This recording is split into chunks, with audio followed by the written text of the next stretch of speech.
ನನ್ನ ಕರ್ನಾಟಕದ ಜನರಲ್ಲಿ ನನ್ನದೊಂದು ಸವಿನಯ ಪ್ರಾರ್ಥನೆ ಮತ್ತು ಕರ್ನಾಟಕದ ನನ್ನ ಎಲ್ಲ ರೈತ ಬಾಂಧವರಿಗೆ ಸಾಷ್ಟಾಂಗವೆರಗಿ ನನ್ನ ಈ ಪ್ರಾರ್ಥನೆಯನ್ನು ಮಾಡಿಕೊಂಡು ಒಂದು ಕಾರ್ಯಕ್ರಮ ಮಾಡಬೇಕು ಅಂತ ಮಾಡಿದ್ದೀನಿ. ನನ್ನ ಮನೆದೇವರಾದ ಕಲ್ಮೇಶ್ವರ ಹಾಗೂ ಚೌಡೇಶ್ವರಿಯನ್ನು ನನ್ನ ಮನದಲ್ಲಿ ಸ್ಮರಿಸಿಕೊಂಡು ಈ ಕಾರ್ಯಕ್ರಮ ಚಾಲು ಮಾಡ್ತೀನಿ. ನಾನು ಮಾಡುವಂಥ ಕಾರ್ಯಕ್ರಮ ರೈತನ ಬಗ್ಗೆ. ರೈತ ಸಾಯ್ತಾ ಇದ್ದಾನೆ. ಈ ದೇಶದ್ರೋಹಿಗಳು, ವ್ಯಾಪಾರಿಗಳು ಮತ್ತು ಶ್ರೀಮಂತರು, ಮುಖ್ಯಮಂತ್ರಿಗಳು, MLAಗಳು ಮತ್ತು ಮೋದಿಜಿಯವರು, ಪ್ರಧಾನಮಂತ್ರಿಯವರು ಕಣ್ಣು ತೆರೆದು ನೋಡ್ತಾ ಇಲ್ಲ. ಅದಕ್ಕಾಗಿ ನಾನು ಒಂದು ಕಾರ್ಯಕ್ರಮ ಮಾಡ್ತಾಯಿದ್ದೀನಿ. ಈ ಕಾರ್ಯಕ್ರಮ ಮೋದಿಜಿಯವರೆಗೂ ಹೋಗಿ ತಲುಪುವಂಗೆ ಮಾಡುವುದು ನಮ್ಮ ರೈತರ ಕರ್ತವ್ಯ. ಅದನ್ನು ನಾನು ಶಿರಸಾವಹಿಸಿ ಹೇಳ್ತಾ ಇದ್ದೀನಿ. ಅದನ್ನು ಅಲ್ಲಿಗೆ ಹೋಗಿ ತಲುಪುವಂಗೆ ಮಾಡುವ ಕರ್ತವ್ಯ ನಮ್ಮ ರೈತರದು. ಈಗ ನಾ ಹೇಳುವ ಕೆಲಸ, ರೈತ ಅಂದರೆ ಏನು, ರೈತ ಅಂದರೆ ಏನು, ದೇಶ ಅಂದರೆ ಏನು ಅನ್ನೋದೇ ನನ್ನ ಕಾರ್ಯಕ್ರಮದ ಉದ್ದೇಶ. ರೈತನಿಂದ ದೇಶ, ದೇಶದಿಂದ ರೈತ ಅಲ್ಲ. ರೈತ ಇದ್ದಕನ ದೇಶ ಬದುಕೈತಿ. ರೈತ ಇದ್ದಕನ ಮೋದಿಜಿಯವರು ಬದುಕ್ಯಾರ, ಮುಖ್ಯಮಂತ್ರಿಗಳು ಬದುಕ್ಯಾರ, ರಾಜಕಾರಣಿಗಳು ಬದುಕ್ಯಾರ, ಶ್ರೀಮಂತರುಗಳು ಬದುಕ್ಯಾರ, ದುಡ್ಡು ಇರೋರು ಬದುಕ್ಯಾರ, ಕೋಟ್ಯಾಧಿಪತಿಗಳು ಬದುಕ್ಯಾರ. ರೈತ ಇಲ್ಲದ್ರೆ ಯಾರೂ ಬದುಕಂಗಿಲ್ಲ, ದೇಶನ ಬದುಕಂಗಿಲ್ಲ. ಅದನ್ನು ಅವ್ರು ತಿಳ್ಕೊತ ಇಲ್ಲ. ಇಲ್ಲಿ ಏನಾಗೈತಿ ಅಂದ್ರೆ, ರೈತ ಬಡವಾಗೇ ಹೋಗ್ತಾ ಇದ್ದಾನೆ.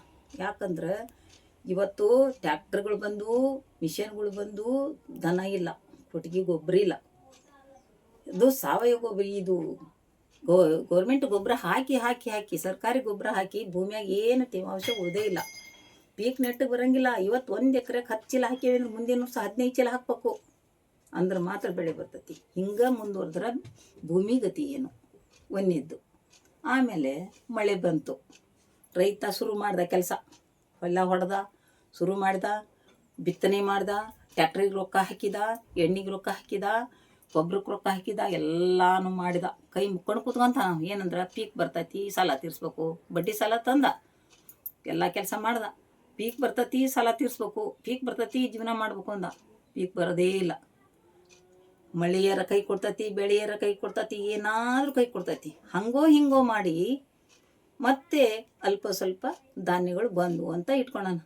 ಅದನ್ನು ಮಾರುಕಟ್ಟೆಗೆ ಮಾರಾಟ ಮಾಡಬೇಕು ಅಂದರೆ ಇವರು ವ್ಯಾಪಾರಿಗಳೇನು ಮಾಡ್ತಾರೆ, ತಾವ ಮಾತಾಡ್ಕೊಂತಾರೋ ಏನೋ, ಈ ರಾಜಕಾರಣಿಗಳು ಅದ್ರೊಳಗೆ ಅದಾರೋ ಗೊತ್ತಿಲ್ಲ, ರೇಟ್ ಇಳಿಸ್ಕೊಂಡು ಕುಂತ್ಬಿಡ್ತಾರೆ.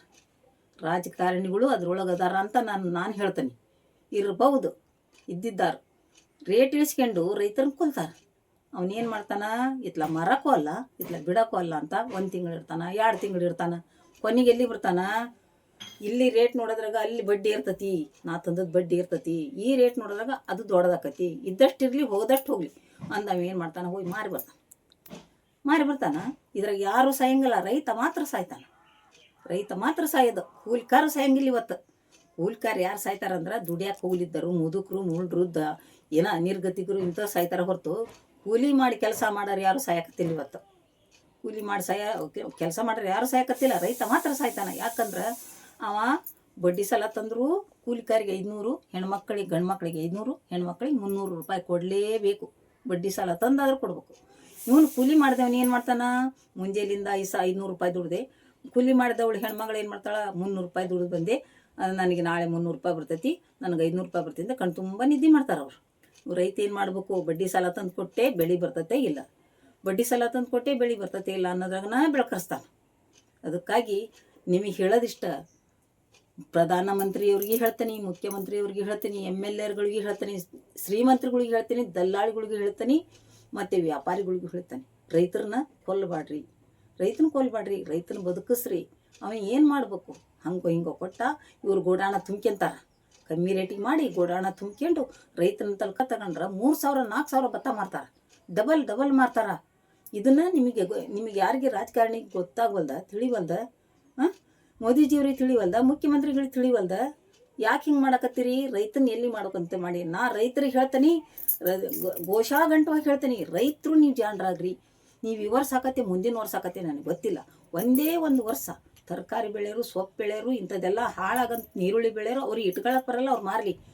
ಧಾನ್ಯ ಬೆಳೆಯೋರು ಏನು ರೈತರು ಅದಾವಿಲ್ಲ, ನಾವು ಒಂದು ವರ್ಷ ಕಾಳು ಮಾರಬಾರ್ದು, ಒಂದು ವರ್ಷ ಧಾನ್ಯ ಮಾರಲೇಬಾರ್ದು.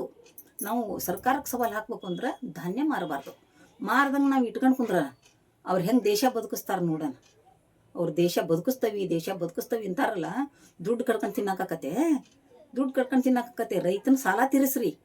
ಬಜೆಟ್ಟು ಅಂತ ಹೆಂಗೆ ಬೇಕಂಗೆ ಬಜೆಟ್ ಬಿಡ್ಕೊಂತೀರಲ್ಲ, ಯಾವುದ್ಯಾವುದಕ್ಕೋ ಬಜೆಟ್ ಬಿಡ್ಕೊಂತೀರಿ, ಯಾವುದ್ಯಾವುದೋ ಕೆಲಸ ಮಾಡ್ತೀರಿ, ಅರ್ಧ ಕೆಲಸ ಮಾಡ್ತೀರಿ, ಅರ್ಧ ನಿಮ್ಮ ಮನೆಗೆ ಹಾಕ್ಯಂತೀರಿ.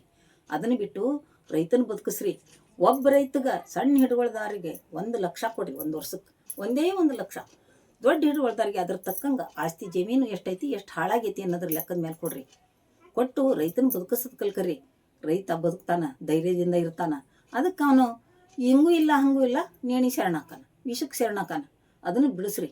ಅದನ್ನು ಬಿಡಿಸ್ಬೇಕಂದ್ರೆ ಕಣ್ಣು ತೆರೆದು ನೋಡ್ರಿ. ನೀವು ಇವ್ರಿಗೆ ಬಜೆಟ್ ಬಿಟ್ಟು ಅವ್ರನ್ನ ಉದ್ಧಾರ ಮಾಡೋದು, ಇವ್ರನ್ನ ಉದ್ಧಾರ ಮಾಡೋದು ಬಿಟ್ಟು ರೈತನ ಉದ್ಧಾರ ಮಾಡಿರಿ. ರೈತನ ಉದ್ಧಾರ ಮಾಡ್ತೀರಿ. ಇದು ನಿಮಗೆ ಮುಟ್ಟಿದ ಮೇಲ್ರ ಎಚ್ಚೆತ್ಕೊಳ್ತೀರಿ ಅಂತ ನಾನು ನಂಬೇನಿ.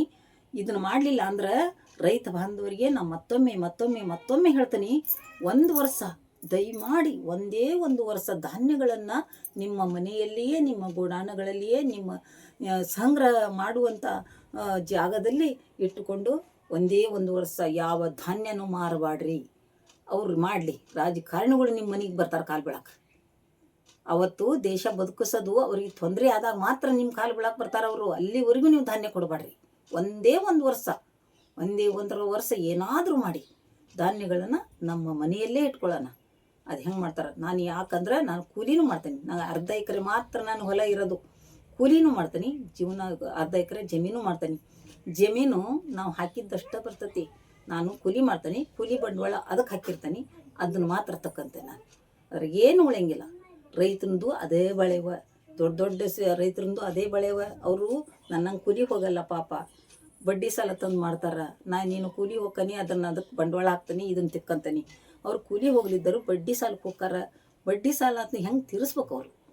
ಇದನ್ನು ತಿಳ್ಕರಿ ನೀವು ಇದನ್ನು ತಿಳ್ಕೊಂಡು ಮುಂದೊಂದು ದಿನದಲ್ಲಿ ಆದಷ್ಟು ಬೇಗ ರೈತನನ್ನು ಬದುಕಿಸುವ ಹೊಣೆ ನಿಮ್ಮದು. ಮುಖ್ಯಮಂತ್ರಿಗಳು ಮತ್ತು ಪ್ರಧಾನಮಂತ್ರಿಗಳು, MLAಗಳು ಎಲ್ಲರೂ ಸೇರಿ ಮುಂದಿನ ಎಲೆಕ್ಷನ್ ಬರೋದ್ರಾಗ ಇದು ಜಾರಿಗೆ ಬರಲೇಬೇಕು.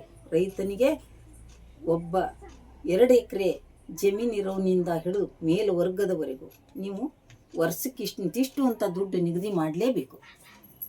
ಒಂದೇ 1 ಲಕ್ಷ ಬೇರೆಯವ್ರಿಗೆ ಹಾಕ್ತಿರಲ್ಲ, ಅದನ್ನು ರೈತನಿಗೆ ಹಾಕ್ರಿ. ರೈತನಿಗಾಗಿ ಬಜೆಟ್ ಬಿಡ್ರಿ. 1 ವರ್ಷಕ್ಕೆ ರೈತಗೆ ಇಷ್ಟು ಬಜೆಟ್ಟು ಅಂತ ಬಿಟ್ಟು ಅವನನ್ನು ಬದುಕಿಸಿದ್ರೆ ದೇಶನೂ ಬದುಕ್ತೈತಿ, ನಾವು ಬದುಕ್ತೇವೆ, ನೀವು ಬದುಕ್ತೀರಿ. ಇಲ್ಲ ಅಂದ್ರೆ ಎಲ್ಲರೂ ಸಾಯ್ತೀರಿ. ನಾ ಮತ್ತೊಮ್ಮೆ ಹೇಳ್ತೀನಿ, ಇನ್ನೂ ಕೊನೆಯ ಮಾತಿದು. ರೈತ ಬಾಂಧವರಲ್ಲಿ ವಿನಂತಿ, ಒಂದೇ 1 ವರ್ಷ ಅವ್ರನ್ನ ಬಗ್ಗಿಸ್ಬೇಕು ನಮ್ಮಿದ್ರಿಗೆ ಅಂದ್ರೆ ನಾವು ಧಾನ್ಯಗಳನ್ನು ಮಾರಬಾರ್ದು. ಏನಾದರೂ ಮಾಡ್ಕೊಳ್ಳೋಣ, ಧಾನ್ಯಗಳನ್ನು ನಾವು ಬಚ್ಚಿಟ್ಕೊಳ್ಳೋಣ, ನಮ್ಮ ಮನೆಯಲ್ಲಿ ಇಟ್ಕೊಳ್ಳೋಣ. ಅದು ಹೆಂಗೆ ಅವರು ದೇಶ ಬದುಕಿಸ್ತಾರ ನಾವು ನೋಡೋಣ ಅಂತ ಹೇಳ್ತಾ ನನ್ನ ಈ ಮಾತುಗಳನ್ನು ಮುಗಿಸ್ತಾ ಇದ್ದೇನೆ. ನಾನು ಜಯಮ್ಮ ಮಳ್ಳನಮರ, ಸಾಕಿನ ವಾಸನ, ತಾಲೂಕು ಹಾನಗಲ್ಲು, ಜಿಲ್ಲಾ ಹಾವೇರಿ. ನಮಸ್ಕಾರ.